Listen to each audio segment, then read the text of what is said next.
So it is the middle of November, which means that the sweetest season of the year is coming up. So it's time to start making Christmas cookies. Yep. Every year, as long as I can remember at least, my family has made German Christmas cookies. Usually starting like the day after Thanksgiving. But here there is no Thanksgiving, so guess what? We can start whenever we want.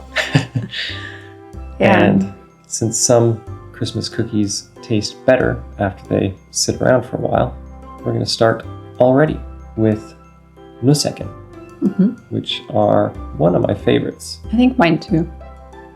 Nah, I think I like the chocomacaron the best. We will have to compare and contrast when we have them all. Here are all the ingredients from Nussecken. So, flour and baking powder and sugar and vanilla sugar and butter and egg and hazelnuts and chocolate and apricot jam. We made this apricot jam. It's great. Okay, so now we're going to put together the base of the Nussecken, which is just combining all of that, right?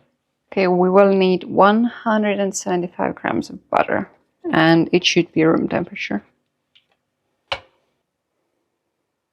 Then we're going to add 125 grams of sugar.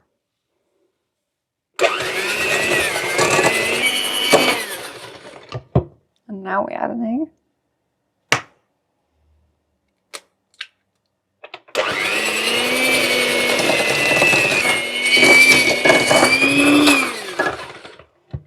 Okay, there we go. Then it's going to be 300 grams of flour.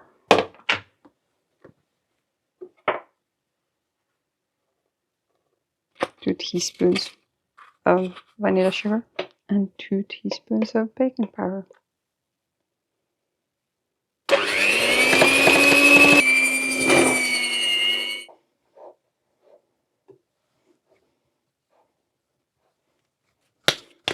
Here we go. Now it is your turn. My turn to roll it out. Yep. You shouldn't really need any flour to roll it out. It doesn't stick really.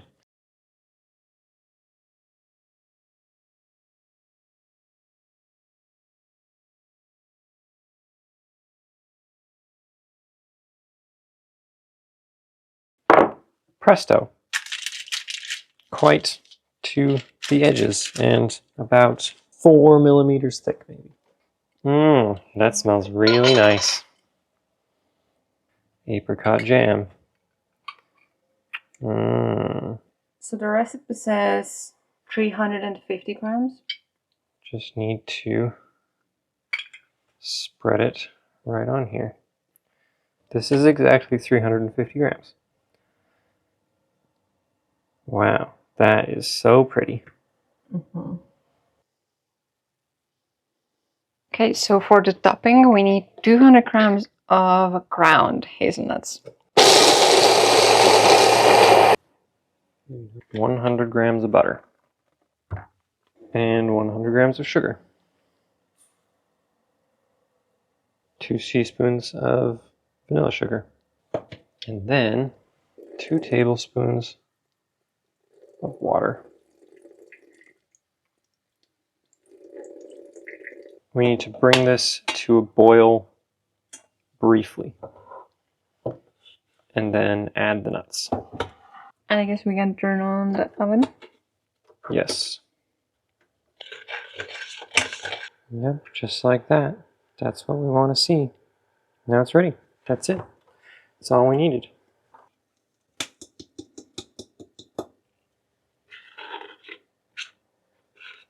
So, one time, we were at my uncle's house making Nussecken. And we'd made this mixture. And Papa decided that he wanted it to cool down a little faster. So he just set it outside on the porch for maybe 10 seconds. And there was a squirrel eating right out of the pot within Yeah, probably 10 seconds.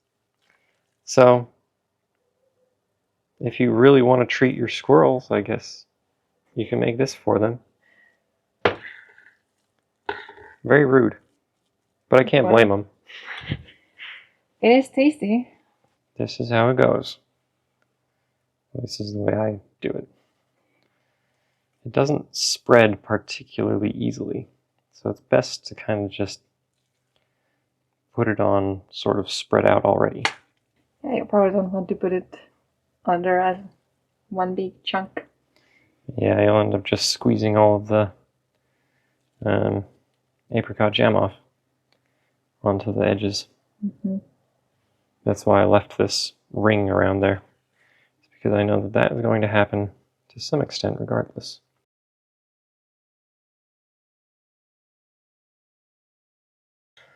Okay, I think that is quite satisfactory. This should melt and kind of flow, filling in the edges. So it goes in the oven Indeed it does. for approximately 25 minutes.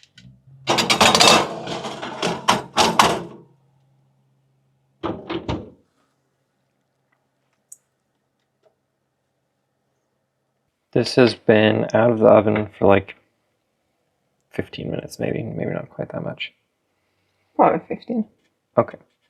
And now we need to cut it into squares and then into triangles. But first of all, I don't want this to end up on the cookies, so I'm going to trim some of the edges. And then we stick it in here, which really we actually should probably just stick it in our mouths because it's so tasty. Which we're going to do in a second. Through strenuous calculations, I have determined that I need to cut it in 4 this way and in 5 this way. I don't know how to cut in 5 very well, so I'm going to start with this side. Just cut it in half and then in half. I guess these are kind of a special type of cookies for us. Remember you made those for me? I did make them for you. Well, actually, I made them for me, and then I had leftovers, so I let you have some. How nice of you. Okay, nice.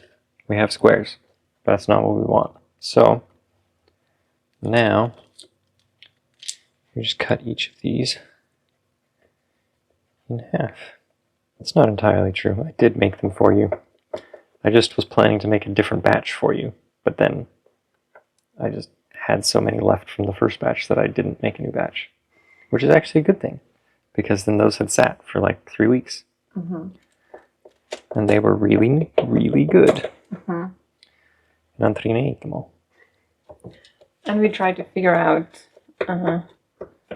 what made them so good.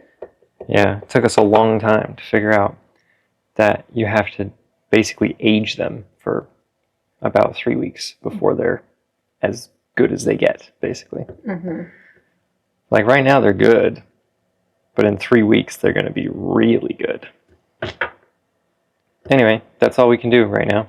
Now it needs to cool the rest of the way, so they're not so like pliable and crumbly. And then we will chocolate them.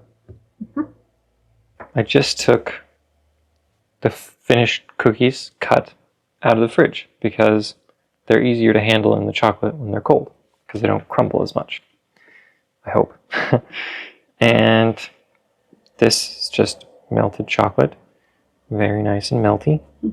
200 grams of chocolate. And 55% tartness. Basically, you just want to dip both corners, right? I